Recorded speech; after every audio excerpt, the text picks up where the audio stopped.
ಮಾತರ್ಮೇ ಮಾತರಿಶ್ವನ್ನ ಪಿತರತುಲಗುರೋ ಭ್ರಾತರಿಷ್ಟಾಪ್ತಬಂಧೋ ಸ್ವಾಮಿನ್ ಸರ್ವಾಂತರಾತ್ಮನ್ನಜರ ಜರಯಿತರ್ಜನ್ಮ ಮೃತ್ಯಾಮಯಾನಾಂ ಗೋವಿಂದೇ ದೇಹಿ ಭಕ್ತಿಂ ಭವತಿ ಚ ಭಗವನ್ನೂರ್ಜಿತಾಂ ನಿರ್ನಿಮಿತ್ತಾಂ ನಿರ್ವ್ಯಾಜಾಂ ನಿಶ್ಚಲಾಂ ಸದ್ಗುಣಗಣಬೃಹತೀಂ ಚಾಶ್ವತೀಂ ಆಶುದೇವ ನಾರಾಯಣಂ ನಮಸ್ಕೃತ್ಯ ನರಂ ಚೈವ ನರೋತ್ತಮಂ ದೇವೀಂ ಸರಸ್ವತೀಂ ವ್ಯಾಸಂ ತತೋ ಜಯಮುದೀರಯೇ ವಿಜಾನತಾಮವಿತ್ತಸ್ಯ ಮಧ್ವಸ್ಯ ಜಗತಿ ಗುರೋಃ ಪೂರ್ವಾಚಾರ್ಯಮಹಿಷ್ಠಾನಾಂ ಇಯಂ ಪ್ರಣತಿಮಾಲಿಕಾ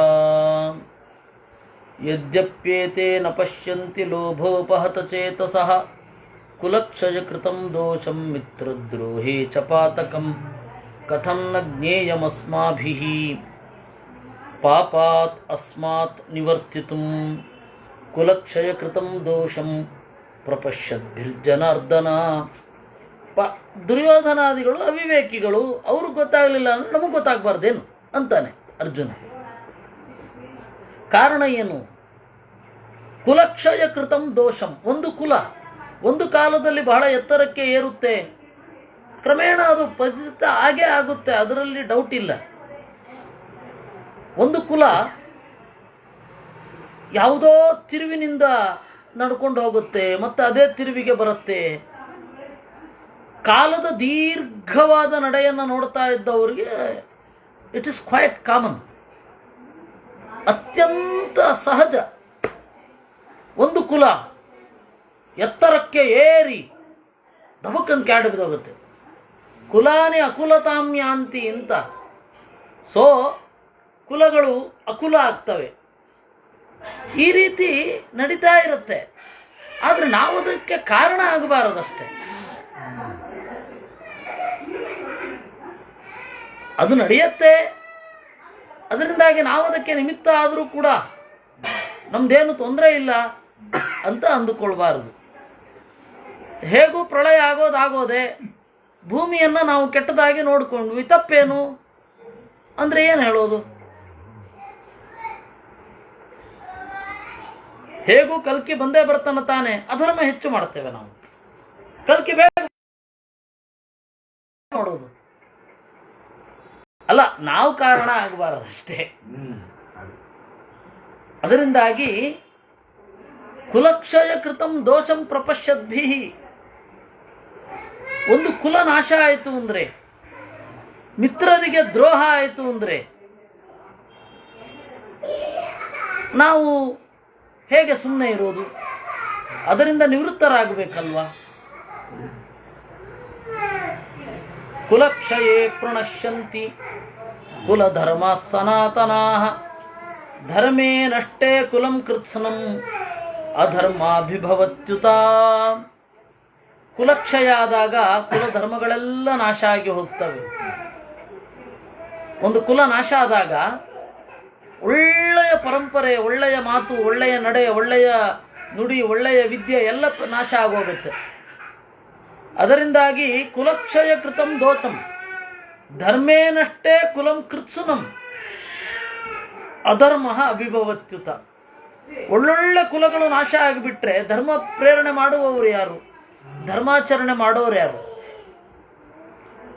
ಅಧರ್ಮ ವಿಭವಾತ್ ಕೃಷ್ಣ ಪ್ರದುಷ್ಯಂತಿ ಕುಲಸ್ತ್ರೀಯ ಸ್ತ್ರೀಷು ದುಷ್ಟಾಸು ವಾರ್ಷ್ಣೇಯ ಜಾಯತೆ ವರ್ಣಸಂಕರ.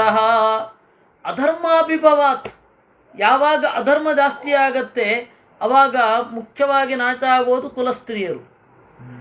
ಒಳ್ಳೆ ಕುಲದಲ್ಲಿ ನಡೆಯುವ ಹೆಣ್ಣು ಮಕ್ಕಳು, ಕುಲಕ್ಕೆ ತಕ್ಕ ನಡವಳಿಕೆ ಇರುವ ಹೆಣ್ಣು ಮಕ್ಕಳು, ಅವ್ರನ್ನ ನಾವು ರಕ್ಷಣೆ ಮಾಡಬೇಕು. ಹಾಗೆ ರಕ್ಷಣೆ ಮಾಡಲಿಲ್ಲ ಅಂತ ಇಟ್ಕೊಳ್ಳಿ, ಒಂದು ಒಳ್ಳೆ ಪ್ರಜ್ಞೆಯನ್ನು ಹೆಣ್ಣು ಮಕ್ಕಳಿಗೆ ಕೊಡಲಿಲ್ಲ ಅಂತ ಇಟ್ಕೊಳ್ಳಿ, ಅದರಿಂದಾಗಿ ಏನಾಗತ್ತೆ ಸಮಸ್ಯೆ? ಕೆಟ್ಟವರು ಹುಟ್ಟುತ್ತಾರೆ. ಕೆಟ್ಟವರು ಹುಟ್ಟಿದ್ರೆ ಶಾಂತಿಯಲ್ಲಿ ಜಗತ್ತಿಗೆ. ಅದರಿಂದಾಗಿ ನಾನು ಹೇಳೋದು ಒಂದು ರೀತಿ, ಅವನು ಹೇಳೋದು ಕರೆಕ್ಟ್. ನಾನು ವೇದ ಗಂಡ್ಮಕ್ಳಿಗೆ ಹೇಳದೆ ಹೋದ್ರೂ ಪರವಾಗಿಲ್ಲ, ಹೆಣ್ಮಕ್ಳಿಗೆ ಹೇಳಬೇಕು ಅಂತ ಇರೋದು ನಾನು. ಯಾಕೆ ಅಂದರೆ ಜಾಯತೆ ವರ್ಣಸಂಕರ, ಹೆಣ್ಣು ಬಹಳ ಇಂಪಾರ್ಟೆಂಟ್.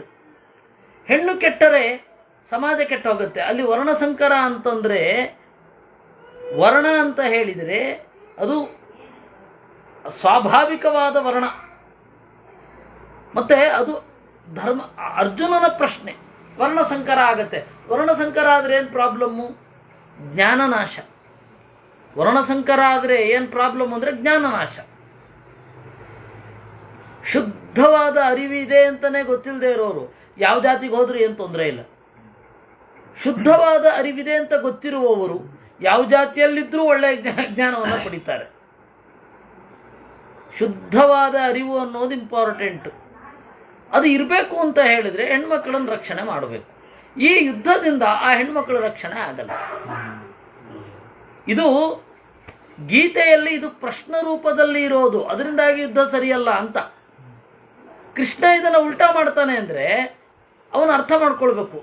ಬಹಳ ಜನ ಗೀತೆಯಲ್ಲಿ ಹೇಳ್ಬಿಟ್ಟಿದ್ದಾರೆ ಜಾಯತೆ ವರ್ಣಸಂಕರ ಅಂತ, ಅದು ಪ್ರಶ್ನೆ. ಅದನ್ನು ಮುಂದೆ ಕೃಷ್ಣ ನಿರಾಕರಣೆ ಮಾಡ್ತಾನೆ, ನಂಬರ್ 1. ನಂಬರ್ 2, ಬಹಳ ಜನರಿಗೆ ಏನು ಭ್ರಮೆ ಇದೆ ಅಂದರೆ ಕೃಷ್ಣ ಹೇಳಿದ್ದು ಜಾಯತೆ ವರ್ಣಸಂಕರ ಅಂತ. ಕೃಷ್ಣ ಎಲ್ಲಿ ಹೇಳಿದ್ದು? ಅರ್ಜುನ ಹೇಳಿದ್ದು.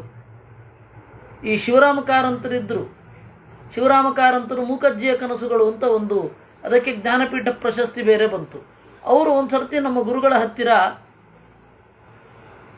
ಇದ್ದಾಗ, ಅಂದರೆ ಒಂದು ವೇದಿಕೆಯಲ್ಲಿ ಇಬ್ಬರು ಸಮಾನ ಕಾರ್ಯಕ್ರಮ ಅಲ್ಲಿ ಇದ್ದಾಗ ಹೀಗೆ ಆಯಿತು, ಜಾಯತೆ ವರ್ಣಸಂಕರ ಅಂತ ಕೃಷ್ಣ ಹೇಳ್ಬಿಟ್ಟಿದ್ದಾನೆ ಅಂತ. ಅದಕ್ಕೆ ಇವರು ಹೇಳಿದ್ರು, ಪಾಪ ಏನು ಮಾಡೋದು, ಕಾರಂತರಿಗೆ ಅರಳು ಮತ್ತು ಮರಳು, ಅವರಿಗೆ ಕೃಷ್ಣ ಹೇಳಲಿಲ್ಲ ಅನ್ನೋದು ಗೊತ್ತಾಗಲಿಲ್ಲ, ಗೀತೆ ಓದಬೇಕಲ್ವಾ ಅಂತ ಅಂದರು. ಅದು ಅರ್ಜುನ ಹೇಳಿದ್ದು, ಕೃಷ್ಣ ಹೇಳಿದ್ದಲ್ಲ. ಸ್ತ್ರೀಷು ದುಷ್ಟ ಸುವಾರ್ಷ್ಣೆಯ ವಿಷಯ ಸರಿ ಇದೆ, ಆದರೆ ಅದಕ್ಕೆ ಕಾರಣ ಯುದ್ಧ ಅಂತ ಅನ್ನೋದೇನಿದೆ ಅದು ತಪ್ಪಿದೆ. ವಿಷಯ ಸರಿ, ಹೆಣ್ಣು ಸರಿ ಇಲ್ಲದೆ ಇದ್ದಾಗ ಇಡೀ ಸಮಾಜ ಕೆಟ್ಟು ಹೋಗುತ್ತೆ. ಯಾಕೆಂದರೆ ಹೆಣ್ಣು ಗಂಡನ್ನು ಆಡಿಸ್ತಾಳೆ. ಹೆಣ್ಣು ಗಂಡನ್ನು ಆಡಿಸುವಾಗ ಆ ಹೆಣ್ಣು ಯಾವ ತರಹದ ವ್ಯಕ್ತಿಯನ್ನು ಬಯಸ್ತಾಳೋ ಗಂಡು ಆ ತರಹ ತಯಾರಾಗ್ತಾನೆ. ಅದರಿಂದಾಗಿ ಹೆಣ್ಣು ತಪ್ಪಿದರೆ ಗಂಡು ತಪ್ಪಿದ ಹಾಗೆ. ಹೆಣ್ಣು ಹೀಗೆ ಇರಬೇಕು, ನೀನು ಹೀಗೆ ಇರಬೇಕು ಅಂದಾಗ ಅವನೇನು ಮಾಡ್ತಾನೆ, ಗಂಡು ಆಯಿತು ಅಂತ ಬದಲಾಗಿ ಬಿಡ್ತಾನೆ. ದೊಡ್ಡ ಸಂಗತಿಯೇ ಅಲ್ಲ ಅದು ಅವನಿಗೆ. ಹೆಣ್ಣು ಬೇಕು ಈಗ. ಅದರಿಂದಾಗಿ ಹೆಣ್ಣು ಒಂದನ್ನು ಒಪ್ಪಿಕೊಳ್ಳೋದು ಯಾಕೆ ಅಂದರೆ ಪ್ರೀತಿಸಿದ ಗಂಡು ಮಾಡ್ತಾ ಇದ್ದಾನೆ ಅಂತ. ಈ ಒಂದು ಪರಸ್ಪರ ಅವಲಂಬನೆ ಇದ್ದರೆ ಸತ್ಯ ಹೇಗೆ ಹೊರಗಡೆ ಬರುತ್ತೆ? ಗಂಡು ಅದನ್ನು ಒಪ್ತಾನೆ, ಅದರಿಂದಾಗಿ ನಾನು ಒಪ್ತೇನೆ, ನಾನು ಪ್ರೀತಿಸುವ ಗಂಡು ಒಪ್ತಾನೆ, ಅದರಿಂದಾಗಿ ಅದನ್ನು ನಾನು ಒಪ್ತೇನೆ ಅಂತನ್ನುವ ಹೆಣ್ಣು, ನಾನು ಪ್ರೀತಿಸುವ ಹೆಣ್ಣು ಹೀಗಿರಬೇಕು ಅಂತ ಇದ್ದಾಳೆ, ಅದರಿಂದಾಗಿ ಹೀಗೆ ಬದಲಾಗ್ತೇನೆ ಅಂತ ಗಂಡು, ಸತ್ಯ ಎಲ್ಲಿಂದ ಇರುತ್ತೆ? ಆ ಕಾರಣದಿಂದ ವಿಷಯ ಸರಿ, ಆದರೆ ಅದಕ್ಕೆ ಯುದ್ಧ ಕಾರಣ ಅಲ್ಲ. ಯುದ್ಧ ಕಾರಣ ಅಂತ ಆದರೂ ಕೂಡ ಅದನ್ನು ಸರಿ ರಿಪೇರಿ ಮಾಡಲಿಕ್ಕೆ ಒಳ್ಳೆಯ ಧರ್ಮರಾಜನಂತಹವರಿದ್ದಾರೆ. ಅದನ್ನು ಯಾವುದನ್ನು ಗಮನಿಸದೆ ಅರ್ಜುನ ಅವನು ಈ ರೀತಿ ಹೇಳಿದ, ಸಂಕರೋ ನರಕಾಯೈವ ಕುಲಜ್ಞಾನಾಂ ಕುಲಸ್ಯ ಚ ಪತಂತಿ ಪಿತರೋ ಹೇಷಾಂ ಲುಪ್ತ ಪಿಂಡೋದಕ ಕ್ರಿಯಾ. ಸಂಕರ ಅಂತನ್ನೋದು ನರಕ. ಕುಲ ಹಾಳು ಮಾಡ್ತಾ ಇದ್ದರೆ ವೇದ ಎಲ್ಲಿಂದ ಇರಬೇಕು? ವೇದದ ಶುದ್ಧವಾದ ಅರ್ಥ ಎಲ್ಲಿಂದ ಇರಬೇಕು? ಶುದ್ಧವಾದ ಅರಿವು, ಶುದ್ಧವಾದ ಯೋಚನೆ ಮಾಡುವ ಪದ್ಧತಿ ಎಲ್ಲಿಂದ ಇರಬೇಕು? ಎಲ್ಲ ಕಲಬೆರಕೆ. ಯಾವಾಗ ಕಲಬೆರಕೆ ಆಗ್ತದೆ ಆವಾಗ ಎಲ್ಲ ನಾಶ ಆಗತ್ತೆ. ಧರ್ಮಗಳು ನಾಶ ಆಗತ್ತೆ, ವಿದ್ಯೆಗಳು ನಾಶ ಆಗತ್ತೆ, ಎಲ್ಲವೂ ನಾಶ ಆಗಿಬಿಡತ್ತೆ. ಉತ್ಸನ್ನ ಕುಲಧರ್ಮಾಣಂ. ಅದರಿಂದಾಗಿ ಪಿತೃದೇವತೆಗಳಿಗೆ ಸರಿಯಾದ ಶ್ರಾದ್ದಾದಿಗಳಿರೋದಿಲ್ಲ. ಪಿತೃದೇವತೆಗಳು ಕೆಳಗಡೆ ಬೀಳ್ತಾರೆ. ಪಿತೃದೇವತೆಗಳು ಕೆಳಗಡೆ ಬೀಳೋಲ್ಲ ವಸ್ತುತಃ. ನಾವು ಮಾಡೋದು ಪಿತೃದೇವತೆಗಳಿಗೆ, ಅದು ತಂದೆಗಲ್ಲ ತಾಯಿಗಲ್ಲ. 1 ವರ್ಷದ ತನಕ ಅವರನ್ನು ಕುರಿತು ಮಾಡುವಂಥದ್ದು. 1 ವರ್ಷ ಆದ ಮೇಲೆ ಆ ನಾಮ ಅನ್ನುವ ಪ್ರತೀಕದಲ್ಲಿ ಪಿತೃದೇವತೆಗಳ ಆರಾಧನೆ. ನೇರ ನಮ್ಮಪ್ಪನಿಗೆ ಅದು ಪಿಂಡ ಕೊಡೋದಲ್ಲ ಅದು. ಬಹಳ ಜನ ಹಾಗೆ ಅಂದ್ಕೊಂಡಿದ್ದಾರೆ. ಅದು ಸರಿಯಲ್ಲ, ಶಾಸ್ತ್ರದ ಪ್ರಕಾರ ಸರಿಯಲ್ಲ. ಅದರಿಂದಾಗಿ ಇವನು ಹೇಳೋದು ಅವ್ರ ಮತ, ಲುಪ್ತಪಿಂಡೋದಕ ಕ್ರಿಯಾ ಪತಂತಿ, ಪಿಂಡ ಮೊದಲಾದವುಗಳನ್ನು ಪಡೆಯದೆ ಕೆಳಗಡೆ ಬೀಳ್ತಾರೆ. ವಸ್ತುತಃ ಪಿಂಡಾದಿಗಳೆಲ್ಲವೂ ಕೂಡ ನಮ್ಮ ಶ್ರದ್ಧೆಯ ಅರ್ಪಣೆ. ಅದು ಪಿಂಡ ಪಿತೃದೇವತೆಗಳಿಗೆಲ್ಲ ಸೇರೋದು. ಪಿಂಡದ ಹಿಂದೆ ಇರುವ ಶ್ರದ್ಧೆ, ಅದಕ್ಕೆ ಅದನ್ನು ಶ್ರಾದ್ದ ಅಂತ ಅನ್ನೋದು. ಪಿಂಡದ ಹಿಂದೆ ಇರುವ ಶ್ರದ್ಧೆ ಅವರಿಗೆ ತಲುಪತ್ತೆ. ಅವರ ಹೆಸರಿನಲ್ಲಿ ಸಾಮಾಜಿಕ ಕಾರ್ಯಗಳು, ಕೆರೆ ತೋಡಿಸೋದು, ಬಾವಿ ಕಟ್ಟೆ ಕಟ್ಟಿಸೋದು, ಆಮೇಲೆ ಮರಗಳನ್ನು ನಡೋದು, ಇದು ಶ್ರಾದ್ದ ಮಾಡಿ ಅದನ್ನು ಮಾಡಬೇಕು. ಅದನ್ನು ಮಾಡುವವರು ಶ್ರಾದ್ದ ಮಾಡಲ್ಲ, ಶ್ರಾದ್ದ ಮಾಡೋರು ಅದನ್ನು ಮಾಡಲ್ಲ. ಈಗ ಆದರೂ ಒಬ್ಬ ಜ್ಞಾನಿಯನ್ನು ನಾವು ಆ ಶ್ರಾದ್ದದ ಮೂಲಕ ಸಲಹಬೇಕು, ಇಬ್ಬರು ಜ್ಞಾನಿಗಳನ್ನು ಸಲಹಬೇಕು. ಇದು ಕ್ರಮ ಇರೋದು. ಆ ಕಾರಣದಿಂದ ಪತಂತಿ ಪಿತರೋ ಹೇಷಾಂ ಲುಪ್ತಪಿಂಡೋದಕ ಕ್ರಿಯಾ ಅಂತ ಅನ್ನೋದು ಅರ್ಜುನನ ವ್ಯೂ. ಅದರಿಂದಾಗಿ ಅರ್ಜುನನ ವ್ಯೂನಲ್ಲಿ ಎಷ್ಟೋ ಶಾಸ್ತ್ರ ವಿರುದ್ಧವಾದ ಅಂಶಗಳು ಬರುತ್ತೆ, ಶಾಸ್ತ್ರ ಸಿದ್ಧವಾದ ಅಂಶಗಳು ಬರುತ್ತೆ. ಎರಡೂ ಜೊತೆಯಾಗಿ ಮಿಕ್ಸಪ್ ಆಗಿ ಒಬ್ಬ ಶಾಸ್ತ್ರದಿಂದ ಗಾಢವಾಗಿ ಇನ್ಫ್ಲೂಯೆನ್ಸ್ ಆದವ ಮಾತನಾಡುವಾಗ ಅವನ ಮಾತು ಯಾವುದು, ಶಾಸ್ತ್ರದ ಮಾತು ಯಾವುದು ಅಂದರೆ ಎರಡೂ ಮಿಕ್ಸಪ್ ಆಗಿ ಬರ್ತಾ ಇರುತ್ತೆ. ಆ ಹಿನ್ನೆಲೆಯಲ್ಲಿ ನೋಡಬೇಕು ನೀವು. ಉತ್ಸನ್ನ ಕುಲಧರ್ಮಾಣಾಂ ಮನುಷ್ಯಾಣಾಂ ಜನಾರ್ದನ ನರಕೆ ನಿಯತಂ ವಾಸಃ ಭವತಿ ಇತ್ಯನುಶುಶ್ರುಮಃ. ಯಾವಾಗ ಕುಲಧರ್ಮಗಳೆಲ್ಲ ನಾಶ ಆಗ್ತದೆ ಆವಾಗ ನರಕದಲ್ಲಿ ಖಾಯಂ ವಾಸ. ಅಹೋಬತ ಮಹತ್ಪಾಪಂ ಕರ್ತುಂ ವ್ಯವಸಿತಾ ವಯಂ ಯದ್ರಾಜ್ಯ ಸುಖಲೋಭೇನ ಹಂತುಂ ಸ್ವಜನಮುದ್ಯತಾ. ಈ ರೀತಿಯಾಗಿ ಎಂತಹ ಪಾಪವನ್ನು ಮಾಡಲಿಕ್ಕೆ ಹೊರಟಿದ್ವಿ ನಾವು ಅಂತಾನೆ. ಸಾಮಾಜಿಕವಾಗಿ ಯುದ್ಧ ಅನ್ನೋದು ಏನೇನೆಲ್ಲ ಸಮಸ್ಯೆಗಳನ್ನು ತಂದುಕೊಡುತ್ತೆ, ಆ ಸಮಸ್ಯೆಗಳನ್ನು ತಿಳಿದು ತಿಳಿದು ನಾವು ತಂದು ಕೊಡಬೇಕಾ? ಏನೇನು ನೋಡಿ, ಏನೆಲ್ಲ ಸಮಸ್ಯೆಗಳನ್ನು ತಂದು ಯುದ್ಧ ಅನ್ನೋದು. ಒಬ್ಬರು ಇನ್ನೊಬ್ಬರ ಮೇಲೆ ದಾಳಿ ಮಾಡಿದ್ರೆ ಏನೇನು ಪ್ರಾಬ್ಲಮ್ಗಳಾಗುತ್ತೆ. ಎಷ್ಟೋ ವಿದ್ಯೆಗಳು ಶಾಶ್ವತವಾಗಿ ಕಣ್ಮರೆಯಾಗಿ ಹೋಗಿದೆ ಭಾರತದಿಂದ. ಯಾಕೆ? ಆ ಬ್ರಿಟಿಷರು ಬಿಡಿ. ವಿಲ್ ಡ್ಯುರಾಂಟ್ ಒಂದು ಪುಸ್ತಕ ಬರೆದಿದ್ದಾನೆ, ಕೇಸ್ ಆಫ್ ಇಂಡಿಯಾ ಅಂತ. ಅದರಲ್ಲಿ ಭಾರತದಿಂದ ಎಷ್ಟು ಕೊಳ್ಳೆ ಹೊಡೆದಿದ್ದಾರೆ ಅಂತ. ಇನ್ನೂ ಆಳಕ್ಕೆ ಹೋದರೆ, ಇನ್ನೂ ಆಳವಾಗಿ ರಿಸರ್ಚ್ ಮಾಡಿದರೆ ಎಷ್ಟೋ ಭಾರತದ ಒಳ್ಳೆಯ ಪ್ರಾಣಿಗಳನ್ನು ಒಂದು ಅದು ಇಲ್ಲದಂತೆ ಮಾಡಿಬಿಟ್ಟಿದ್ದಾನೆ. ಆ ಪ್ರಾಣಿ, ಆ ಬ್ರೀಡೇ ಇಲ್ಲ. ನೀವು ಇದು ಏನು ನ್ಯಾಷನಲ್ ಜಿಯೋಗ್ರಾಫಿಕ್ ಚಾನಲ್ ಕಾಣಿಸಿದ್ರೆ ಏನು ಅರ್ಥ ಆಗಬೇಕು? ಸಿಂಹವು ಆನೆಯ ಕುಂಭವನ್ನು ಸೀಳಿ ಮೆರೆಯತ್ತೆ. ಈಗಿರೋ ಸಿಂಹ ಓಡೋಗೋದೇ ನಾವು ನೋಡಿರೋದು. ಶುದ್ಧವಾದ ಬ್ರೀಡೇ ಉಳಿದಿಲ್ಲ. Genetical pollution. ಹಾಗೆ ಮಾಡಿಬಿಟ್ರೆ ಗತಿ ಏನು? ಮಾಡಿದ್ದಾರೆ ಅವರು. ಅದರಿಂದ ಕುಲಧರ್ಮಗಳೇ ನಾಶ ಆಗಿ ಹೋದರೆ ಜೀವನ ಪ್ರಪಂಚದಲ್ಲಿ ಇರುವ ಎಲ್ಲ ಒಳ್ಳೆಯ ಸಂಗತಿಗಳನ್ನು ತೆಗೆದುಹಾಕಲಿಕ್ಕೆ ನಾವು ನೇರ ಕಾರಣ ಅಂತ ಆಗ್ತೇವೆ ಯುದ್ಧ ಮಾಡೋ ಮೂಲಕ. ಸೊ ನರಕದಲ್ಲಿ, ಜಗತ್ತಿನಲ್ಲಿ ಯಾವ್ದ್ಯಾವ್ದು ಒಳ್ಳೆಯದಿದೆ, ಯಾವ್ದ್ಯಾವ್ದು ಕೆಟ್ಟದಿದೆ ಒಂದು ಲಿಸ್ಟ್ ಮಾಡ್ಕೊಳ್ಳಿ. ಯುದ್ಧದಿಂದ ಇವೆಲ್ಲ ಸಮಸ್ಯೆಗಳಾಗತ್ತೆ. ಟಿವಿ ಆಫ್ ಮಾಡಿ. ಯುದ್ಧದಿಂದ ಇವೆಲ್ಲ ಸಮಸ್ಯೆಗಳು ಉಂಟಾಗ್ತವೆ. ಒಳ್ಳೆಯದು ಯಾವುದು, ಕೆಟ್ಟದ್ದು ಯಾವುದು ಸಮಾಜದಲ್ಲಿ, ಸಮಾಜದ ಒಳಿತು ಮತ್ತು ಸಮಾಜದ ಕೆಡುಕು. ಯುದ್ಧದಿಂದ ಯಾವುದು ಉಳಿಯತ್ತೆ, ಯಾವುದು ಬೆಳೆಯತ್ತೆ ಅಂತ ಯೋಚನೆ ಮಾಡಿ. ಹೆಣ್ಣು ಮಕ್ಕಳು ಸೈನಿಕರಿಗೆ, ಗೆದ್ದ ಸೈನಿಕರಿಗೆ ಬೇಕಾಬಿಟ್ಟಿ ಕಾಣಿಕೆ ಆಗಿ ಹೋಗ್ತಾರೆ, ಅಥವಾ ಎಲ್ಲರೂ ಸತ್ತೋಗ್ತಾರೆ ಅಂತ ಇಟ್ಕೊಳ್ಳಿ. ಸೈನಿಕರ ವಿಧವೆ ಏನು ಮಾಡಬೇಕು? ಅವಳು ದಾರಿ ತಪ್ಪಬೇಕು. ಯಾರ್ದೋ ಒಬ್ಬ ಗಂಡಿನ ಆಸರೆ ಬೇಕು. ವಯಸ್ಸಾಗಿತ್ತು ಅಂತಂದರೆ ಪ್ರಾಬ್ಲಮ್ಮು. ವಯಸ್ಸಿನಲ್ಲಿದ್ದಾಳೆ ಅಂತಂದರೆ ಬೇರೆ ಗಂಡಂದಿರ ಜೊತೆಗೆ ಹೋಗಬೇಕು. ಸಮಸ್ಯೆ ಅಂದರೆ ಸಮಸ್ಯೆ ಮಾತ್ರ ಇರೋದು ಯುದ್ಧದಲ್ಲಿ ಅಂತಾನೆ. ಕರೆಕ್ಟ್. ಇವೆಲ್ಲ ಆಗಿದ್ದು ಹೌದು. ಆದರೆ ಧರ್ಮರಾಜನಂತಹ ಒಬ್ಬ ರಾಜ ಇದ್ದದ್ರಿಂದ, ಕೃಷ್ಣ ಇದ್ದದ್ರಿಂದ ಇದಾಗಲಿಲ್ಲ ಭಾರತದಲ್ಲಿ.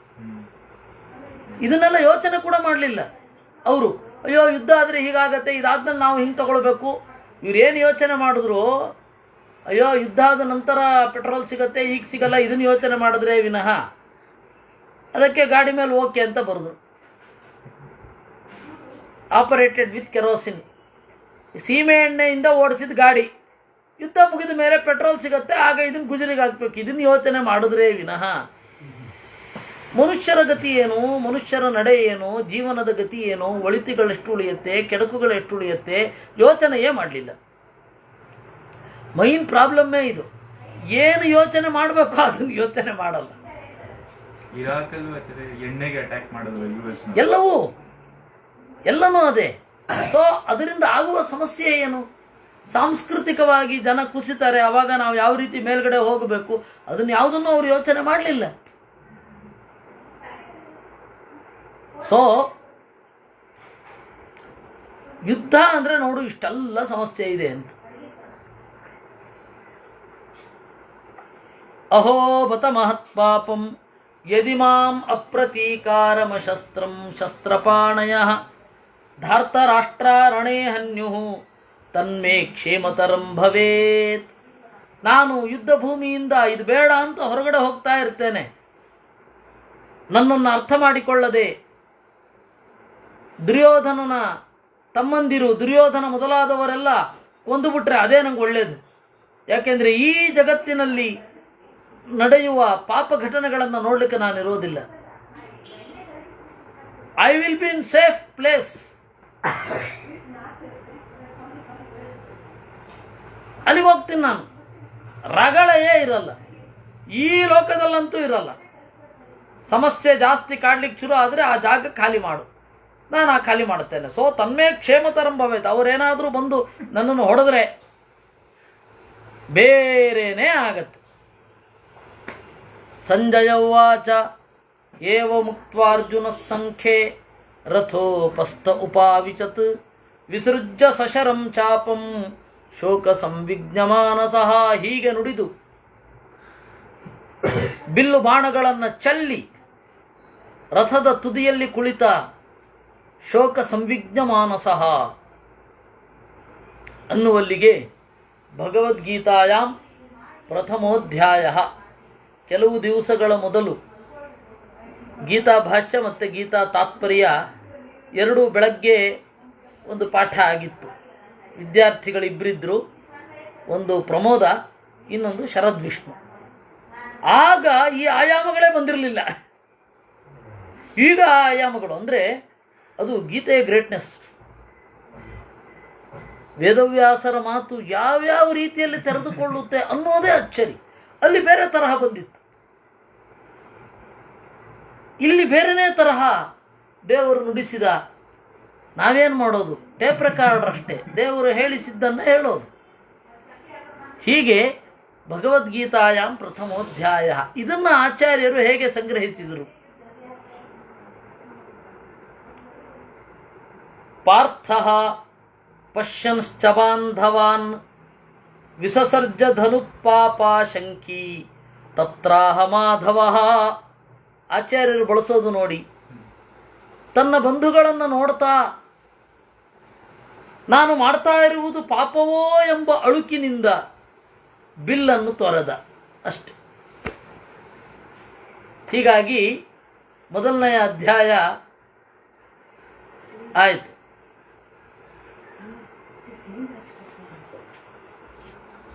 ಸಂಜಯ ಉವಾಚ ತಂ ತಥಾ ಕೃಪಯಾವಿಷ್ಟಂ ಅಶ್ರುಪೂರ್ಣಾಕುಲೇಕ್ಷಣಂ ವಿಷೀದಂತಮಿದಂ ವಾಕ್ಯಂ ಉವಾಚ ಮಧುಸೂದನಃ. ನೋಡಿ, ನಮ್ಮ ಚಿಂತನೆಗಿಂತ ವೇದವ್ಯಾಸರ ಡಿಸ್ಕ್ರಿಪ್ಷನ್ ಮುಖ್ಯ. ಕೃಪಯಾ ಆವಿಷ್ಟಂ ಅಂತಾರೆ. ಕೃಪೆ ಅವನಲ್ಲಿ ಪ್ರವೇಶ ಮಾಡಿತ್ತು, ಅದರಿಂದಾಗಿ ಅವನಿದನ್ನೆಲ್ಲ ನಿರೂಪಣೆ ಮಾಡಿದ್ದು. ಯಾಕೆಂದರೆ ಅರ್ಜುನನ ವಯಸ್ಸೆಷ್ಟು? 70 ವರ್ಷ.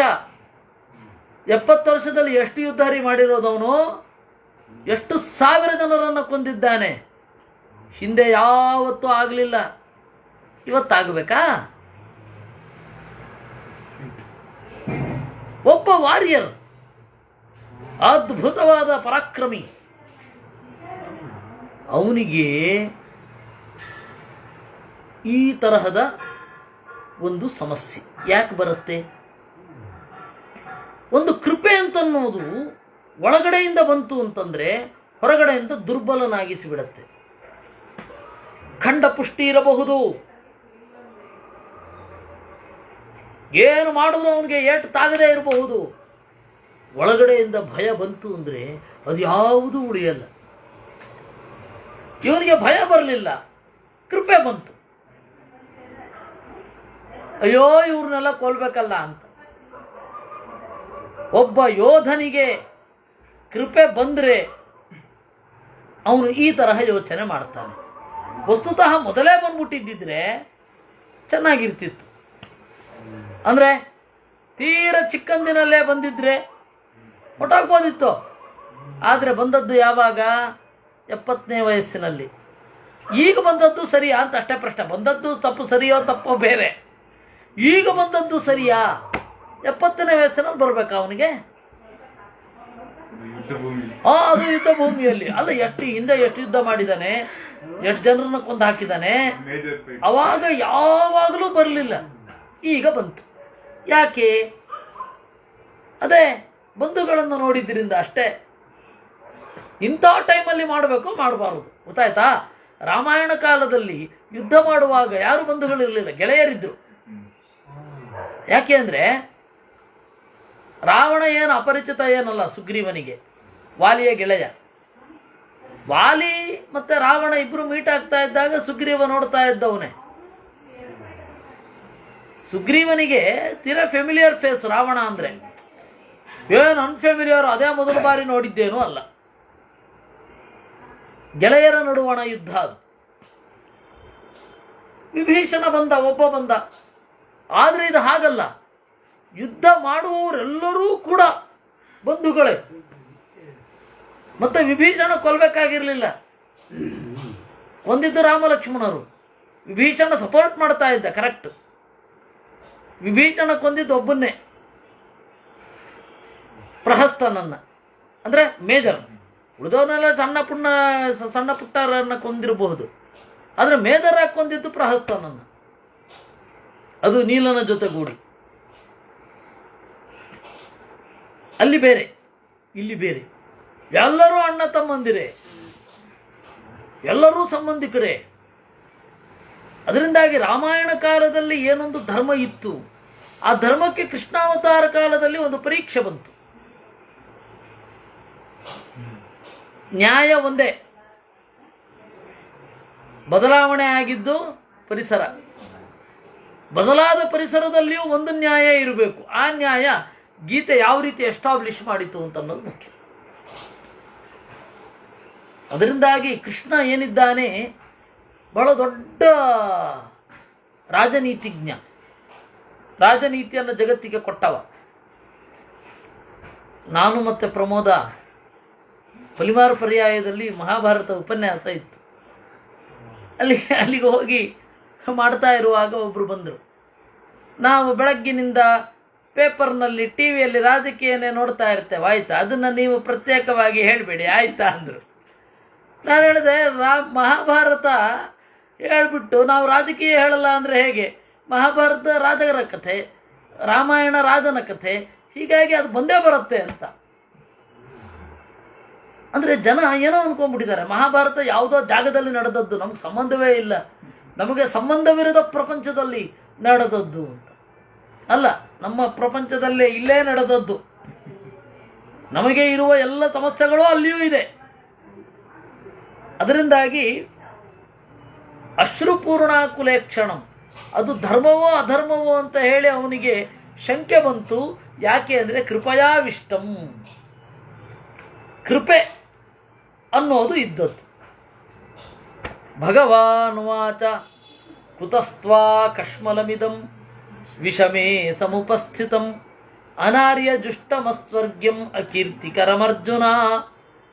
ಏಕಾಗಿ ಈ ಮನೋಮಾಲಿನ್ಯ ವಿಷಮೇ ಸಮುಪಸ್ಥಿತಂ, ನಿರ್ಣಾಯಕವಾದ ಸಂದರ್ಭ, ಅನ್ಯೂಶುವಲ್ ಟೈಮ್. ವಿಷಮ ಅಂದರೆ ಅನ್ಯೂಶುವಲ್ ಟೈಮ್. ದಿಸ್ ಈಸ್ ಈಗ ಡಿಸಿಷನ್ ಮಾಡೋದಲ್ಲ. ಇಂಥ ಟೈಮಿನಲ್ಲಿ ಏಕಾಗಿ ಈ ಕಶ್ಮಲ ಮನೋಮಲ ಮನಸ್ಸಿನ ಗೊಂದಲ ಯಾಕೆ? ಅನಾರ್ಯ ಜುಷ್ಟಂ, ಈ ಕಶ್ಮಲ ಇದೆಯಲ್ಲ, ಇದು ಒಳ್ಳೆಯವರಿಗಲ್ಲ, ಇದು ಒಳ್ಳೆಯವರಿಗೆ ಬರಬಾರದು. ಅಸ್ವರ್ಗ್ಯಂ, ಇದರಿಂದ ಸ್ವರ್ಗ ಆಗಲ್ಲ. ನಾನು ಅಹಿಂಸೆಯನ್ನು ಬಿಟ್ಟೆ ಅನ್ಬಹುದು. ನೀನು ಅಹಿಂಸೆಯನ್ನು ಬಿಟ್ಟೆ ಅಂತ ಹೇಳಿದ್ರಿಂದಾಗಿ ಎಷ್ಟು ಹಿಂಸೆ ಆಗತ್ತೆ ಅನ್ನೋದು ಮುಖ್ಯ. ಅಕೀರ್ತಿಕರಂ, ನಿನಗೆ ಮುಂದೆ ಒಳ್ಳೆಯದೂ ಇಲ್ಲ, ಕೀರ್ತಿಯನ್ನು ಕೊಡಲ್ಲ. ಇವಾಗ ಬುದ್ಧ ಮೊದಲಾದವರೆಲ್ಲ ಈ ಥರದ ಪರಿಸ್ಥಿತಿಯಲ್ಲಿ ಇರಲಿಲ್ಲ. ಅಂದರೆ ಈಗಿನ ವರ್ತನೆಯನ್ನು ನೋಡಿದ್ರೆ ಮಹಾವೀರನಿಗೂ ಈ ತರಹದ ಪರಿಸ್ಥಿತಿ ಇರಲಿಲ್ಲ. ಯಾಕೆ ಅಂದರೆ ಸುಖವಾಗಿ ಬೆಳೆದರು. ಅವ್ರಿಗೆ ಸುಖ ಬೋರಾಗಿ ಹೋಯಿತು, ಆ ತರಹದ ಸುಖ ಅವ್ರಿಗೆ.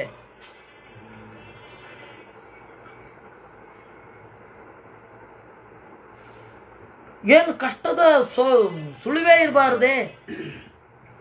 ಸುಂದರಿಯರ ಒಡನಾಟ, ಅದ್ಭುತವಾದ ಊಟ, ಬೋರಾಗಿ ಹೋಯ್ತು ಅವ್ರಿಗೆ, ಬಿಟ್ಟು ಬಂದರು.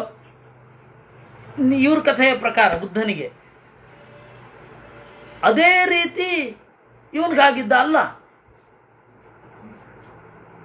ಹೀಗಾಗಿ ಮಹಾಯುದ್ಧ ಎದುರು ಬಂದಾಗ ಬುದ್ಧ ತೆಗೆದುಕೊಳ್ಳುವ ತೀರ್ಮಾನ ಏನಿದೆ ಅದ್ರ ಮೇಲೆ ಡಿಪೆಂಡ್ ಆಗುತ್ತೆ. ಆದರೆ ಅದು ಪರಿಸ್ಥಿತಿಯೇ ಬರಲಿಲ್ಲ. ಆದರೆ ಒಂದು ತಮಾಷೆ ಏನು ಗೊತ್ತಾ ನಿಮಗೆ?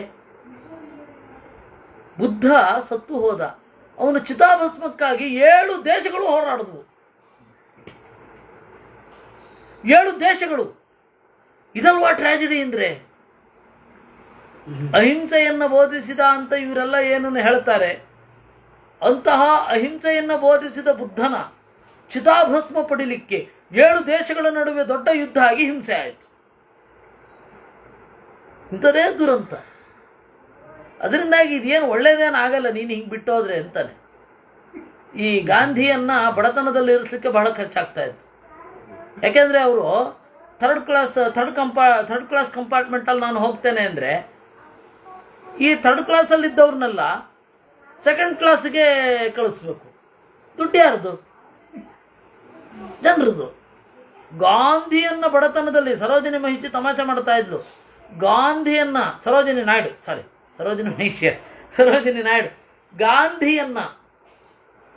ಗಾಂಧೀಜಿ ನಿಮ್ಮನ್ನು ಬಡತನದಲ್ಲಿ ಇರಲಿಕ್ಕೆ ಹೆಚ್ಚು ಹಣ ಖರ್ಚಾಗತ್ತೆ ಅಂತ. ಹಾಗಾಗತ್ತೆ ಕೆಲವೊಮ್ಮೆ. ಆದ್ದರಿಂದ ಇದು ಏನು ಒಳ್ಳೆಯದಲ್ಲ. ಇದು ಜನರಿಗೆ ಒಂದು ಕ್ಷಣಕ್ಕೆ ಚೆನ್ನಾಗಿದೆ ಅಂತ ಅನ್ಸುತ್ತೆ. ಅದರ ಪರಿಣಾಮ 40-50 ವರ್ಷವೂ ನಿಲ್ಲಲ್ಲ, ಬಿದೋಗ್ಬಿಡುತ್ತೆ.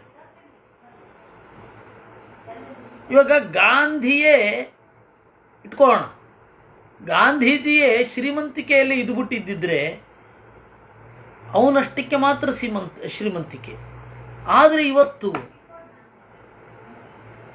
ಯಾವುದೇ ಊರಿನ ಮುಖ್ಯ ರಸ್ತೆ,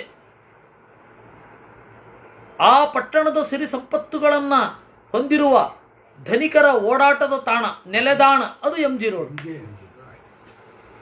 ನೀವು ಯಾವುದೇ ಇದಕ್ಕೆ ಹೋಗಿ, ಒಂದು ಪುಟ್ಟ ಊರಿಗೆ ಹೋಗಿ, ಮೈನ್ ರೋಡ್ ಇರುತ್ತೆ, ಪೇಟೆ ಬೀದಿ, ಯಾವುದು MG ರೋಡ್ ಅಂತ.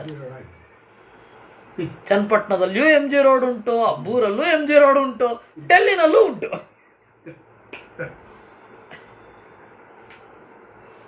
ಅದರಿಂದಾಗಿ ಅದೇನು ಪ್ರಯೋಜನ ಏನಲ್ಲ,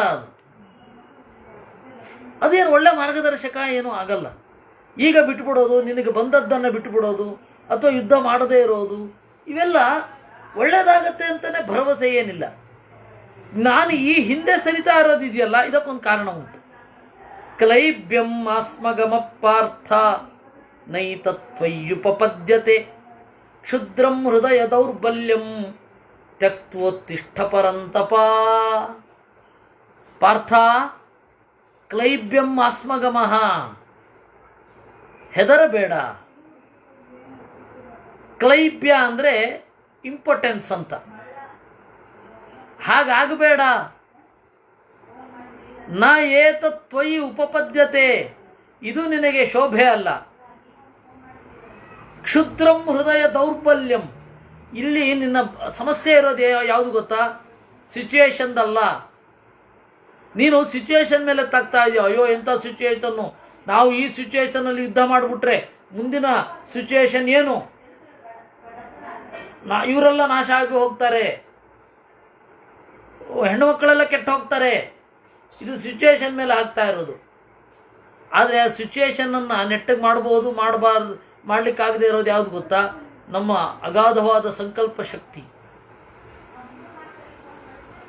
ಈ ಹೃದಯ ದೌರ್ಬಲ್ಯ ಇದೆಯಲ್ಲ, ಅದು ಮುಖ್ಯ.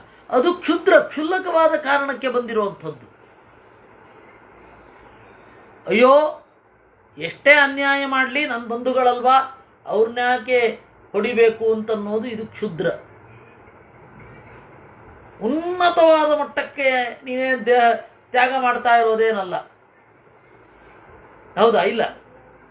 ಉನ್ನತವಾದ ಮಟ್ಟಕ್ಕೆ ತ್ಯಾಗ ಮಾಡ್ತಾ ಇರೋದಾ? ಇಲ್ಲ. ರಾಮ ಭರತರ ತರಹ ಅಲ್ಲ. ನ್ಯಾಯವಾಗಿ ಅವನಿಗೆ ಸಲ್ಲಬೇಕಾಗಿತ್ತು, ಅವನಿಗೆ ಸಲ್ಲಲಿ ಅಂತ ಇಲ್ಲ. ಆ ತರಹ ಅಲ್ಲ ಇದು. ಏನು ವಿಶಿಷ್ಟ? ಅದರಿಂದಾಗಿ ನೀನು ಹೃದಯ ದೌರ್ಬಲ್ಯ ಕ್ಷುದ್ರ ಅಂತ ಹೇಳೋದು. ಅದಕ್ಕೆ ಬಿಟ್ಕೊಡ್ಲಿಕ್ಕೆ, ತ್ಯಾಗ ಮಾಡಲಿಕ್ಕೆ ಗುಂಡಿಗೆ ಬೇಕು, ಅಗಾಧವಾದ ಧೈರ್ಯ ಬೇಕು ತ್ಯಾಗ ಮಾಡಲಿಕ್ಕೆ. ಬಿಟ್ಟು ಹೋಗ್ಲಿಕ್ಕೆ ಏನೋ ನಮ್ಮ ಕಂಫರ್ಟ್ ಝೋನನ್ನು ಬಿಟ್ಟು ಹೋಗ್ಲಿಕ್ಕೆ ಎಂಥ ಧೈರ್ಯ ಬೇಕ್ರಿ? ಎದೆ ನಡುಗೋಗತ್ತೆ. ಇವತ್ತು ಹೀಗಿರ್ತೇನೆ ನಾನು, ನಾಳೆ ಹೀಗಿರಲ್ಲ ಅಂತ ಅಂದ್ಕೊಂಡ್ಬಿಟ್ರೆ, ಅಂದರೆ ಕಂಫರ್ಟ್ ಝೋನಿಂದ ಆಚೆ ಬರ್ತೇನೆ ಅಂದರೆ ಅವನಿಗೆ ಏನು ಧೈರ್ಯ ಬೇಕು? ಆದರೆ ಇದು ಕಂಫರ್ಟ್ ಝೋನ್ನಿಂದ ಆಚೆ ಬರ್ತಾ ಇರೋದು ಒಳ್ಳೆ ಉದ್ದೇಶಕ್ಕಲ್ಲ. ನೀನು ಕಂಫರ್ಟ್ ಝೋನ್ಗೆ ಹೋಗಿ ಸೇರಿಕೊಳ್ತಾ ಇದ್ದೀ ಈಗ, ಅದು ಕ್ಷುದ್ರ. ಅಯ್ಯೋ ಕರ್ಮವೇ ಬೇಡಪ್ಪ, ಅದು ಕ್ಷುದ್ರ.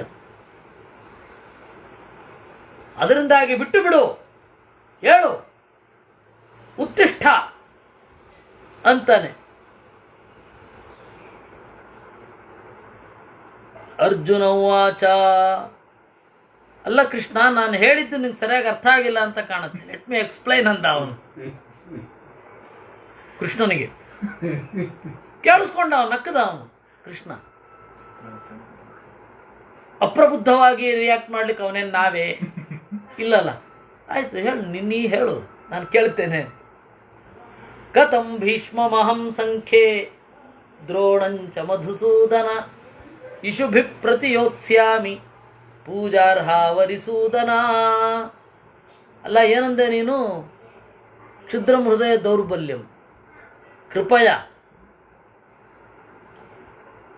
ನಮ್ಮ ಗುರುಗಳಲ್ವಾ ದ್ರೋಣಾಚಾರ್ಯರು, ನಮ್ಮ ತಾತ ಅಲ್ವಾ ಭೀಷ್ಮ, ಅವರಿಗೆ ನಾವು ಗೌರವ ಸಲ್ಲಿಸಬೇಕು.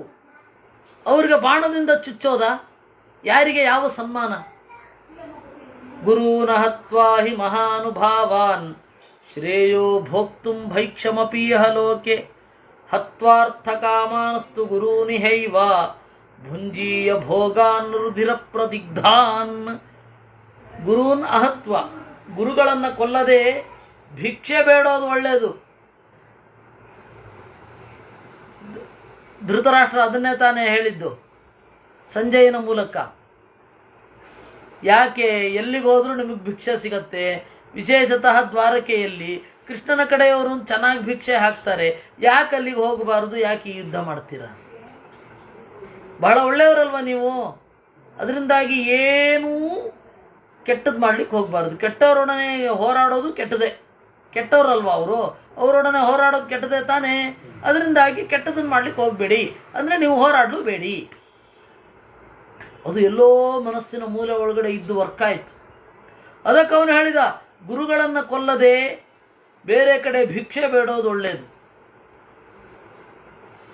ನಮ್ಮ ಗುರುಗಳಿಗೆ ಅರ್ಥಕಾಮ ಇದೆ, ಒಪ್ಕೊಳ್ಳೋಣ. ಅರ್ಥಕಾಮಾನ್ ಗುರೂನ್, ಈ ಸಂಪತ್ತಿನ ಬಯಕೆ ಇದೆ. ಧೃತರಾಷ್ಟ್ರ ರಾಜ್ಯ ಆಳಲಿ ಅಂತನ್ನುವ ಒಂದು ಬಯಕೆ ಇದೆ. ಇದನ್ನು ಬಯಸಿದವರಿಗೆ ಇವರನ್ನು ಕೊಂದು ಇವರ ನೆತ್ತರನಿಂದ ತೊಯ್ದ ಭೋಗವನ್ನು ನಾನು ಅನುಭವಿಸೋದ ರುಧಿರ ಪ್ರದಿಗ್ಧಾನ್. ಓ ಹೌದು ಅಂತ ಅನ್ನಿಸ್ಬಿಡತ್ತೆ. ನ ಚೈತದ್ವಿದ್ಮ ಕತರನ್ನೋ ಗರೀಯೋ ಯದ್ವಾಜಯೇಮ ಯದಿವಾನೋ ಜಯೇಯು ಯಾನೇವ ಹತ್ವಾ ನ ಜಿಜೀವಿಷಾಮಃ ತೇವ ಸ್ಥಿತ ಪ್ರಮುಖೇ ಧಾರ್ತರಾಷ್ಟ್ರಾ. ಗೊತ್ತಿಲ್ಲ ನಮಗೆ. ಯುದ್ಧದ ಲೆಕ್ಕಾಚಾರ ಒಂದು ರೀತಿ ಇರುತ್ತೆ, ಯುದ್ಧ ಶುರು ಆದ್ಮೇಲೆ ಪೂರ್ತಿ ಟರ್ನ್ ಆಗೋಗುತ್ತೆ. ಈಗ ಉಕ್ರೈನ್ ಮತ್ತೆ ರಷ್ಯಾದಾಗಲಿಲ್ವಾ? ಯುದ್ಧ ಶುರು ಆಗೋದಕ್ಕಿಂತ ಮೊದಲು ನೋಡ್ರಿ, ರಷ್ಯಾ ಎಂಥ ರಾಷ್ಟ್ರ ಅದು, ಉಕ್ರೇನ್ ನೆಲಸಮ ಆಗೋಗತ್ತೆ. ಎಲ್ಲಾಯ್ತು, ಉಕ್ರೈನ್ ಇನ್ನೂ ಇದ್ದೇ ಇದೆ. ಅದರಿಂದಾಗಿ ನಮಗೆ ಗೊತ್ತಿಲ್ಲ. ನಚೈತದ್ ವಿದ್ಮಃ ಕತರನ್ನೋ ಗರೀಯ, ನಮಗೆ ಯಾವುದು ಒಳ್ಳೇದು ಅಂತ, ನಮ್ಮಲ್ಲಿ ಯಾರು ಮಿಗಿಲು ಅಂತ. ಯದ್ವಾ ಜಯೇಮ ಯದಿವಾನೋ ಜಯೇಯು, ಒಂದೋ ಗೆಲ್ತೇವೆ ಒಂದೋ ಅವರು ಗೆಲ್ತಾರೆ. ಯಾನೇವ ಹತ್ವಾ ನಜಿಜೀವಿಷಾಮಃ, ಯಾರನ್ನ ಕೊಲ್ಲದೆ ನಾವು ಬದುಕೋದಿಲ್ಲ ಅಂತ ಇದ್ದೇವೋ ಅವರು ಮುಂದೆ ಇದ್ದಾರೆ.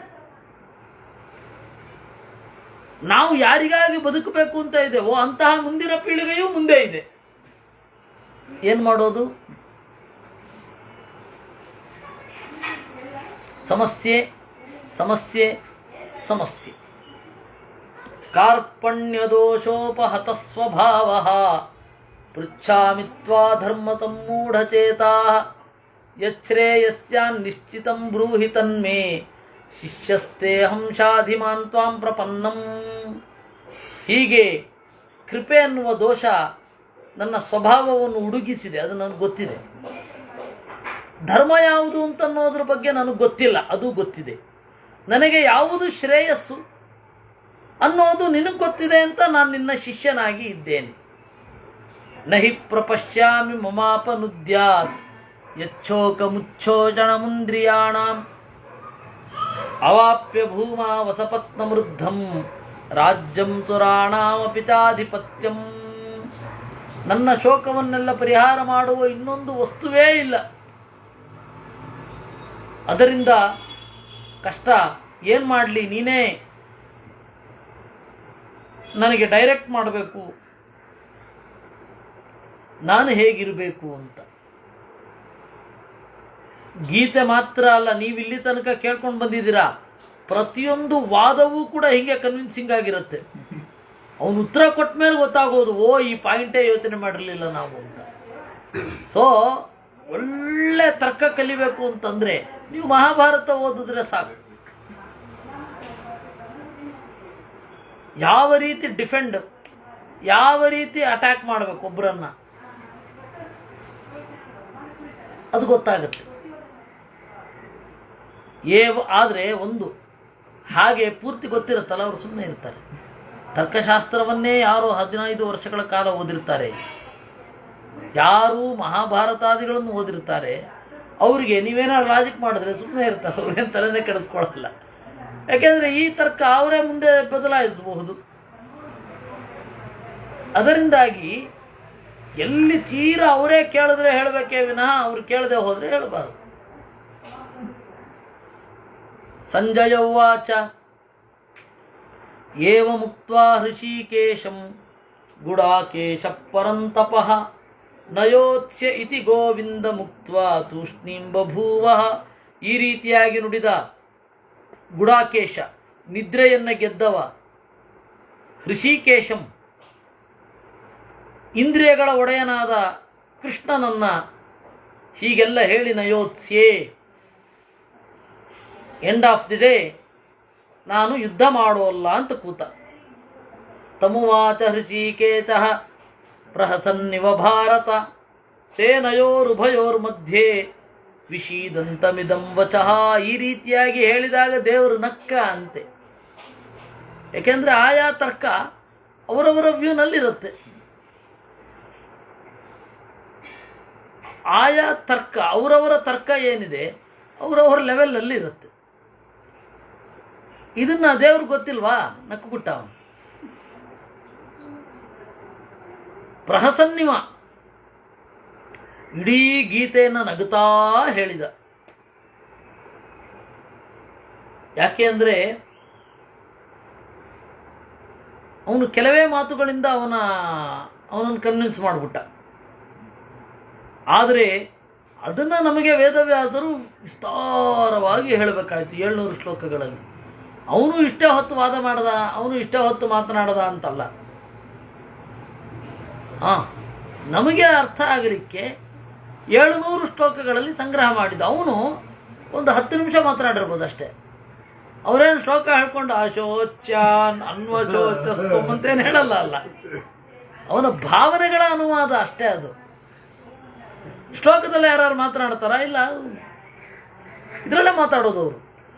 ಅದನ್ನು ನಾವು ಯಾಕೆ ಒಪ್ಪಬೇಕು ಅಂದರೆ ವೇದವ್ಯಾಸರೇ ಕೊಟ್ಟದ್ದು. ವೇದವ್ಯಾಸರು ಸರ್ವಜ್ಞ, ವೇದವ್ಯಾಸರು ಕೃಷ್ಣನೇ. 2 ರೂಪ. ಶಂಕರರು ಕೂಡ ಇದನ್ನೇ ಒಪ್ತಾರೆ. ಕೃಷ್ಣನೇ ವೇದವ್ಯಾಸರು, ವೇದವ್ಯಾಸರೇ ಕೃಷ್ಣ. ಅದರಿಂದಾಗಿ ಅವನು ಹೇಳೋ ಮಾತಿಗೆ ಪ್ರಮಾಣ, ಅವನು ಹೇಳೋ ಮಾತಿಗೆ ಬೆಲೆ ಉಂಟು. ಇಲ್ಲ ಅಂದರೆ ವ್ಯಾಸ ಅಂತನ್ನುವ ಒಬ್ಬ ಕವಿ ಕೃಷ್ಣ ಅಂತನ್ನುವ ಪಾತ್ರದ ಮೂಲಕ ಹೇಳಿಸಿದ್ರೆ ಧರ್ಮಗ್ರಂಥ ಹೇಗಾಗೋದಿದು ಅಲ್ವಾ? ಅಶೋಚ್ಯಾನ್ ಅನ್ವಶೋಚಸ್ತ್ವಂ ಪ್ರಜ್ಞಾವಾದಾಂಶ್ಚ ಭಾತತೆ ಗತಾಸೂನ ಗತಾಸೂಂಶ್ಚ ನಾನು ಶೋಚಂತಿ ಪಂಡಿತಾಃ. ಅಶೋಚ್ಯಾನ್ ಅನ್ವಶೋಚಃ. Factually, they are not pitiable. You are pitying them. ಅವರು ಅಯೋಗ್ಯರಲ್ಲ, ಇದು ಶೋಚ್ಯರಲ್ಲ, ಶೋಕಕ್ಕೆ ಯೋಗ್ಯರಲ್ಲ. ಅಯ್ಯೋ ಪಾಪ ಅಂತ ಅವ್ರ ಕಡೆಗೆ ಅನ್ನಬಾರದು. ಆದರೆ ನೀನು ಅಯ್ಯೋ ಪಾಪ ಅಂತ ಅನ್ನಬಾರದವರನ್ನು ಅಂತ ಇದ್ದಿ. ಅಶೋಚ್ಯಾನ್ ಅನ್ನುವ ಶೋಚ. ಯಾಕೆ ನೀನೀಗ ಮಾಡ್ತಾ ಇರೋದೇನು ಗೊತ್ತಾ? ಪ್ರಜ್ಞಾವಾದ. ಒಳ್ಳೆ ಕಾರಣ ಕೊಟ್ಟಿದ್ದೀನಲ್ಲ ನಾನು. ಪ್ರಜ್ಞಾವಾದಾಂಶ್ಚ ಭಾಷಸೆ. ಮಧ್ವಾಚಾರ್ಯರು ಹೇಳಿದ್ರು ಸ್ವಮನೀಶೋತ್ಥ ವಚನಾನಿ ಅಂತ. ನಿನ್ನ ಪ್ರಜ್ಞೆಯಿಂದ ಉತ್ಪ್ರೇಕ್ಷಿಸಿದ ಮಾತುಗಳನ್ನು ಹೇಳ್ತಾ ಇದ್ದಿ ನೀನು. ಅದಕ್ಕೆ ಪ್ರಜ್ಞಾವಾದ. T.S. ಇಲಿಯಟ್ ಅಂತ ಹೇಳಿ ಒಬ್ಬ ಇಂಗ್ಲಿಷ್ ಕವಿ. ಅವನು ಕೋರಸ್ ಟು ದ ರಾಕ್ ಅಂತ ಹೇಳಿ ಒಂದು ಕವನ ಸಂಕಲನ. ಅದರಲ್ಲಿ ಅವನು ಹೇಳ್ತಾನೆ, where is the wisdom we have lost in knowledge, where is the knowledge we have lost in information ಅಂತ. ಅದರಿಂದ ಪ್ರಜ್ಞಾವಂತಿಕೆ ಬೇರೆ, ಡೇಟಾ ಬೇರೆ. ನಾವೀಗ ಏನು ಮಾಡ್ಕೊಂಡ್ಬಿಟ್ಟಿದ್ದೀವಿ, ಡೇಟಾನ ಪ್ರಜ್ಞಾವಂತಿಕೆ ಅಂತ ಅಂದ್ಕೊಂಡಿದ್ದೀವಿ. ಹೀಗಾಗಿ ಅವ್ರು ಯಾರನ್ನೋ ಯಾಕೆ ಕೇಳಬೇಕು? ಗೂಗಲ್ ಮಾಮ ಇದಾನಲ್ಲ, ಟಕ್ ಅಂತ ಹೊಡೆಯೋದು ಗೂಗಲ್ ಗುರು, ಗುಗ್ಗುರು. ಆ ಗೂಗಲ್ ಗುರು ಹತ್ರ ಹೊಡೆದ್ಬಿಟ್ಟು ಎಲ್ಲ ತಿಳ್ಕೊಳ್ತೀವಿ ಅಂತ. ಅದಕ್ಕೆ ಫೀಡ್ ಮಾಡಿರೋರು ಯಾರು? ನಮ್ಮಂಥ ದಡ್ರೆ ತಾನೆ. ಅದರಿಂದಾಗಿ ನೀವು ಅದನ್ನು ಯೋಚನೆ ಮಾಡಬೇಕು. ಬ್ಲೈಂಡ್ ಆಗಿ ಗೂಗಲ್ನ ನಂಬುತ್ತಾರೆ ಜನ. ನಗು ಬರೋದು ಅಂದ್ರೆ ಅದೇ. ಗೂಗಲಲ್ಲಿ ಏನಂತ ಹೇಳಿದ್ರೆ, ನೀವು ಯಾವುದನ್ನು ರೆಫರ್ ಮಾಡಿರ್ತೀರ ಅಂಥದ್ದೇ ಬರ್ತಾ ಇರುತ್ತೆ. ಜಾಸ್ತಿ ಜನ ಯಾವುದನ್ನು ರೆಫರ್ ಮಾಡಿರ್ತಾರೆ ಅಂಥದ್ದೇ ಬರ್ತಾ ಇರುತ್ತೆ.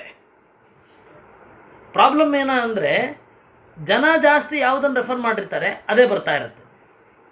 ಇವಾಗ ನನಗೇನೋ ಒಂದು ವಿಚಾರ ಬೇಕು.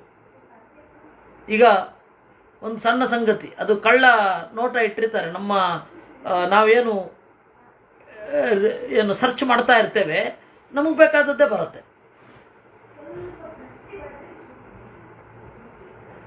ಇದಿಷ್ಟ ಅಂತ ಗೊತ್ತಾಗಿರುತ್ತೆ. ಅಲ್ಲಿ ಆರ್ಟಿಫಿಷಿಯಲ್ ಇಂಟೆಲಿಜೆನ್ಸ್ ಕೆಲಸ ಮಾಡುತ್ತೆ. ಇನ್ನು ನಾನು ಯಾವುದೋ ಒಂದು ಅಪೂರ್ವವಾದ ವಿಚಾರವನ್ನು ಹುಡುಕಬೇಕು ಅಂತ ಹೇಳಿ ವಿಚಿತ್ರವಾಗಿ ರಿಸರ್ಚ್ ಮಾಡ್ತೇನೆ. ಜಾಸ್ತಿ ಜನ ಯಾವುದು ನೋಡಿರ್ತಾರೋ ಅದೇ ಬರುತ್ತೆ. ತಲೆನೋವು ಸರ್ಚ್ ಮಾಡಿದ್ರೆ ಬ್ರೈನ್ ಹ್ಯಾಮ್ರೇಜ್ ತೋರಿಸುತ್ತೆ ಡೈರೆಕ್ಟ್. ಅದೇ ಏನೇನೋ ತೋರಿಸುತ್ತೆ. ಏನೇನೋ ಪ್ರಿಂಟ್ ಆಗೋದು ಬೇರೆ, ಏನೇನೋ ತೋರಿಸೋದು ಬೇರೆ, ಏನೇನೋ ಆಗುತ್ತೆ. ಅದರಿಂದಾಗಿ ಇದೆರಡು ಬೇರೆ ಬೇರೆ. ಅದರಿಂದ ಪ್ರಜ್ಞಾವಾದ, ನೀನು ಈ ತನಕ ಹೇಳಿದ್ದು ಏನಿದೆ, ಸೋಮನೀಶೋತ್ಥ ವಚನಾನಿ, ನಿನ್ನ ಪ್ರಜ್ಞೆಯಿಂದ ಉತ್ಪ್ರೇಕ್ಷಿಸಿದ ಮಾತುಗಳು ಇವೆಲ್ಲ. ಸರಿಯಾಗಿ ನೋಡಿದ್ರೆ ಇದನ್ನು ಬೇರೆ ತರಹ ಯೋಚನೆಯೂ ಮಾಡಬಹುದು. ಯಾಕೆ ಇವರು ಅಶೋಚ್ಯರು? ಗತಾಸು, ಅವ್ರ ಪ್ರಾಣ ಹೋಗಿ ಆಗಿದೆ. ನೀನು ಪ್ರಾಣ ಉಳಿಸ್ತೇನೆ ನಾನು ಯುದ್ಧ ಮಾಡದ ಮೂಲಕ ಅನ್ನೋದು ಆಲ್ರೆಡಿ ಅವರಿಲ್ಲ, ಯಾರೂ ಇಲ್ಲ. ಅದರಿಂದಾಗಿ ಶೋಕ ಪಡಬೇಡ, ಸತ್ಯ ಸಾಯ್ತಾರವರು. ಒಟ್ಟಾರೆ ವಿದ್ವಾಂಸರು ದೇಹದ ಮೇಲೆ ಏನನ್ನು ತೀರ್ಮಾನ ಮಾಡಲ್ಲ. ಇದು ಇರುವಂಥದ್ದು. ಇದು ಪ್ರಜ್ಞಾವಾದ ಅನ್ನೋದಕ್ಕೆ ಭಾಷ್ಯದಲ್ಲಿ ಮಧ್ವಾಚಾರ್ಯರು ಹೇಳಿದ್ರು ಸ್ವಮನೀಶೋತ್ಥ ವಚನಾನಿ ಅಂತ. ಅದೇ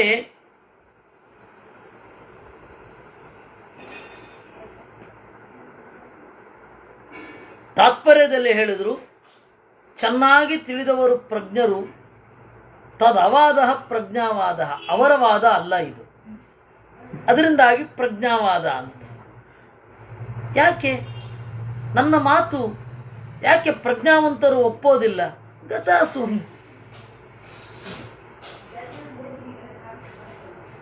ದೇಹ ಇದೆ, ದೇಹ ಇಲ್ಲ. ಅವರು ದೇಹ ಇದ್ರೂ ಆತ್ಮನಿತ್ಯ, ದೇಹ ಇಲ್ಲದೆ ಹೋದ್ರೂ ಆತ್ಮನಿತ್ಯ, ಅದು ಅವ್ರಿಗೆ ಗೊತ್ತಿರುತ್ತೆ. ಅದರಿಂದಾಗಿ ಕೃಷ್ಣ ಪ್ರಜ್ಞಾವಾದ ಅನ್ನೋದನ್ನು ಎರಡು ಅರ್ಥದಲ್ಲಿ ಬಳಸಿದ. ಅದರಿಂದಾಗಿ ತಾತ್ಪರ್ಯ ಇದು ಅಶೋಚ್ಯಾನ್ ಅನ್ವಶೋಚಸ್ತು. ಕೃಷ್ಣ ಹೇಳೋದು, ಅರ್ಜುನ ನೀನು ಯಾರ ಬಗ್ಗೆ ಶೋಕ ಪಡ್ತಾ ಇದೆಯೋ ಅವರು ಶೋಕಕ್ಕೆ ಅರ್ಹರಲ್ಲ.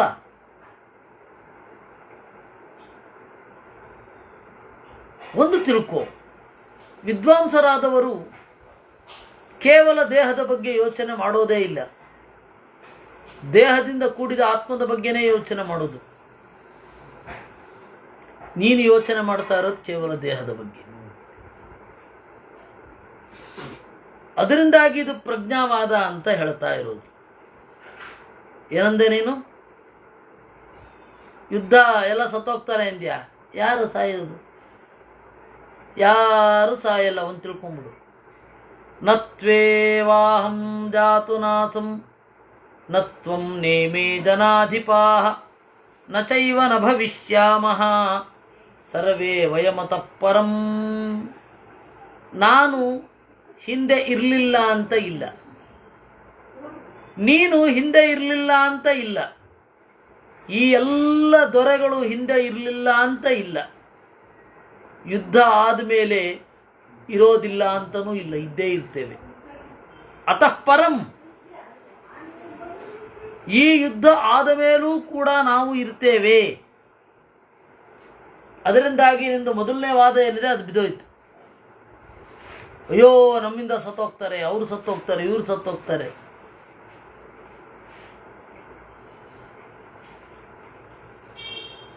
ಇಲ್ಲಿ ಅಹಂ ಯಾಕೆ ಹೇಳಿದ್ದು, ನಾನು ಅಂತ ಯಾಕೆ ಹೇಳಿದ್ದು? ದೇವರು ನಿತ್ಯನೋ ಅನಿತ್ಯನೋ ಅಂತ ಹೇಳಿ ಏನಾದರೂ ಡೌಟ್ ಬಂದಿತ್ತ? ಇಲ್ಲ. ನತ್ವೇವಾಹಂ ಅಂತ ಹೇಳಿದ್ದು ಯಾಕೆ? ಅದಕ್ಕೆ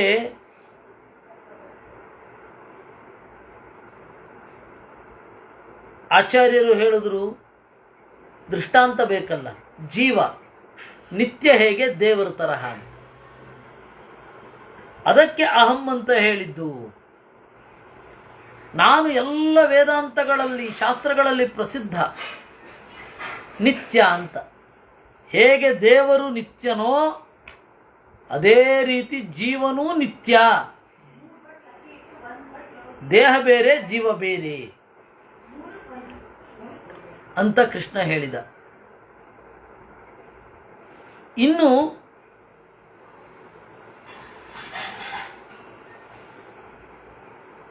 ದೇಹ ಜೀವ ಹೇಗೆ ದೇಹದಿಂದ ಭಿನ್ನ ಅನ್ನೋದನ್ನ ಹೇಳ್ತಾನೆ.